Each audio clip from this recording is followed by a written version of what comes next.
السلام عليكم ومرحبا بكم في حلقة جديدة من ماتريكس مايندسيت بودكاست. معكم أسماء من ماتريكس جروب انترناسيونال.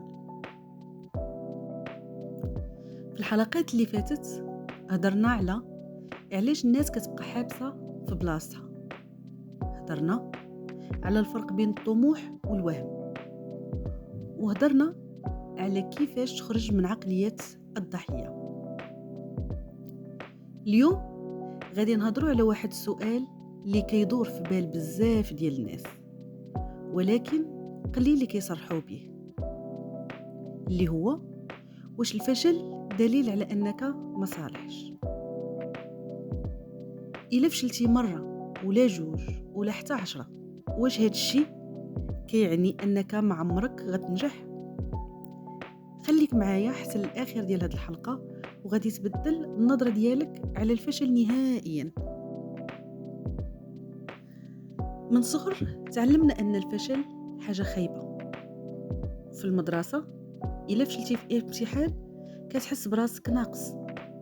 في المجتمع الا شي مشروع فشل كيقولوا ما صالحش، ولكن الحقيقه هي اننا تربينا على الخوف من الفشل، ماشي على الفهم ديالو. ولينا تربطوا الفشل بالقيمه ديالنا ولا بالذكاء ديالنا وحتى بالشخصيه ديالنا، وهنا كيوقع الخطا الكبير.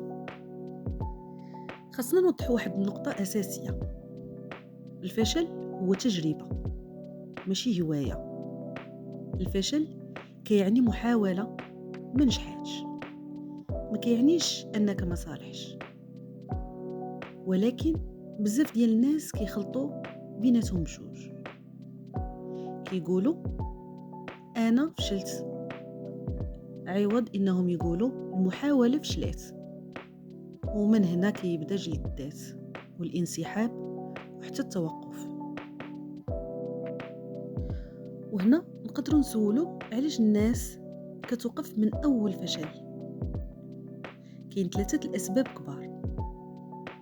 السبب الاول الخوف من الكلام ديال الناس. شنو غادي يقولوا عليا؟ غادي يضحكوا عليا؟ بصفه عامه هو الخوف من الراي ديال الناس اللي كيقتل بزاف ديال الاحلام قبل ما كتولد. والسبب الثاني الكمال الزائف. بزاف كيتسنى يكون كل شيء واجد باش يبدا، ومنين كتوقع اول غلطه كيطيح كل شيء.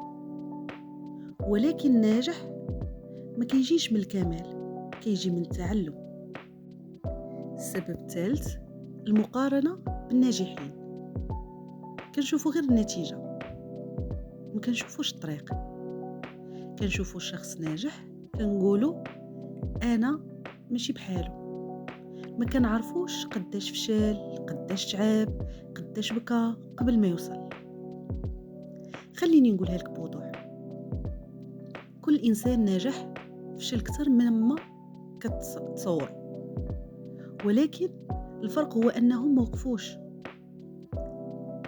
الفشل ما كيوقفش المسيره الا الا قررنا نوقفه، واكيد الا وقفتي خسرتي، والا كملتي تعلمتي. اذا كيفاش نتعاملوا مع الفشل بطريقه اللي تكون صحيحه؟ ندوزو دابا للعملي. الخطوه الاولى تحبس انك تعمم. ما تقولش ديما كنطيح ولا انا ما عنديش الزهر. تقول هاد المحاوله ما نجحاتش، والفرق كبير غيكون في العقل ديالك.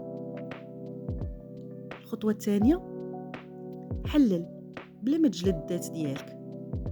سول راسك اشنو ما خدمش، اشنو نقدر نبدل، بلا سب وبلا اهانه للنفس.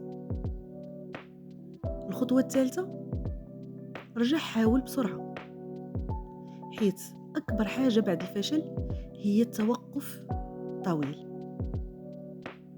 حتى خطوه صغيره كتحافظ على استمراريه.